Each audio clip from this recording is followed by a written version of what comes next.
Comment ça va depuis notre entrevue sous les murs de Troie? Mal, Antiloque. Tu vois sur cette plaine l'armée des Grecs et celle des Amazones se battre comme deux loups enragés. Par Jupiter savent-ils seulement pourquoi? Si Mars indigné ou même Délius ne prend pas son bâton, si le dieu de la foudre à coups de tonnerre ne vient pas s'en mêler, morts ils tomberont les acharnés, aujourd'hui même, les dents de l'un plantées dans la gorge de l'autre. Apportez-moi de l'eau!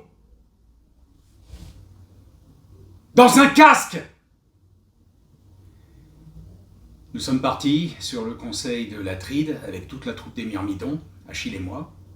Penthésile, disait-on, avait levé dans les forêts de Scythie une armée d'Amazones, gorgones cuirassées, brûlantes du désir de combattre, et les menait devant Troie afin d'aider Priam à rompre le siège sur les rives du Scamandre. On nous dit que Déiphobe, fils de Priam, est lui aussi parti d'Ilion avec ses troupes pour saluer en ami la reine qui vient à son secours. Nous dévorons la route alors, pour nous interposer et contrer l'union désastreuse de nos adversaires. Toute la nuit durant, la troupe avance. Mais aux premières lueurs de l'aube, quel étonnement nous saisit, Antiloque, en voyant devant nous, dans la vallée, les hommes de Déiphobe aux prises avec les Amazones. Penthésile, comme l'ouragan, les nuages déchirés, poussent devant elles les rangs des Troyens, comme s'il fallait les souffler par-dessus les Hellesponts et les chasser de la surface de la terre. Étrange, par nos dieux. Nous serrons les rangs pour mieux résister à la fuite des Troyens qui déferlent sur nous comme à l'attaque, et nous formons un mur de nos lances hérissées. À cette vue, le Priamide reste interdit, et nous, en un bref conseil, décidons sur le champ de venir saluer la reine des Amazones, car elle a elle aussi freiné sa charge victorieuse. Un conseil fut-il jamais plus simple et meilleur? Athéna, si je l'avais sollicitée, aurait-elle pu me le souffler à l'oreille avec plus de sagesse? Elle doit bien, par l'Hadès, cette vierge qui tombe soudain du ciel en armes au beau milieu de notre conflit, elle doit bien prendre parti.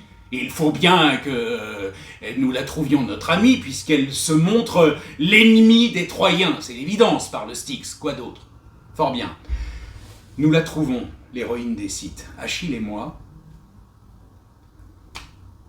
à la tête de ces vierges, dans tout l'apparat de la guerre, sanglée du tablier, le panache à son front ploie, et, secouant ses glands d'or et de pourpre son destrier, martèle du sabot la terre, songeuse, l'espace d'un instant, elle regarde notre troupe, sans la moindre expression, comme si nous étions sculptés dans la pierre. Cette main nue, je te l'assure, est plus expressive que son visage ne l'était.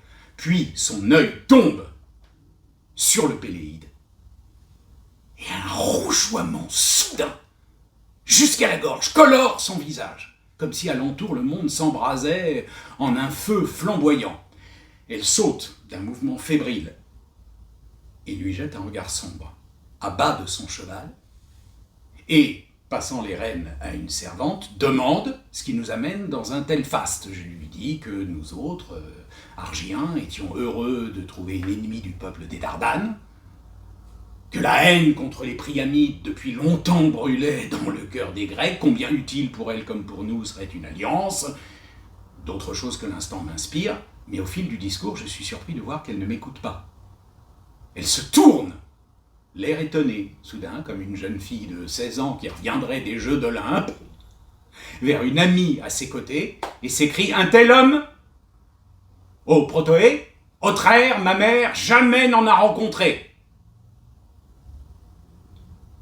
L'ami, gêné par ces paroles, se tait. Achille et moi échangeons un sourire.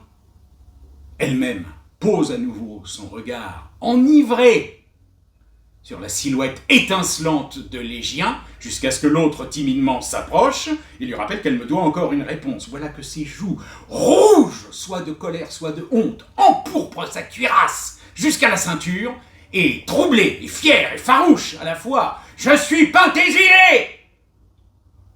dit-elle en se tournant vers moi, « la reine des Amazones !» Et ma réponse, je vais la tirer de mon carquois. Sur quoi, sans savoir ce qu'il nous faut penser de la scène, nous nous en retournons,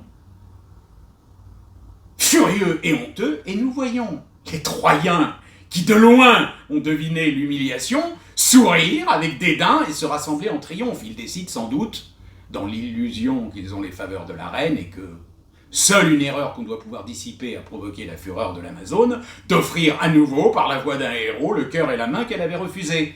Mais avant même que le messager pressenti ait pu secouer la poussière de sa cuirasse, la Centauresse se jette bride abattue sur eux et sur nous, Grecs et Troyens, et dans le flot furieux d'un torrent broie les uns et les autres, Inuits d'Alain.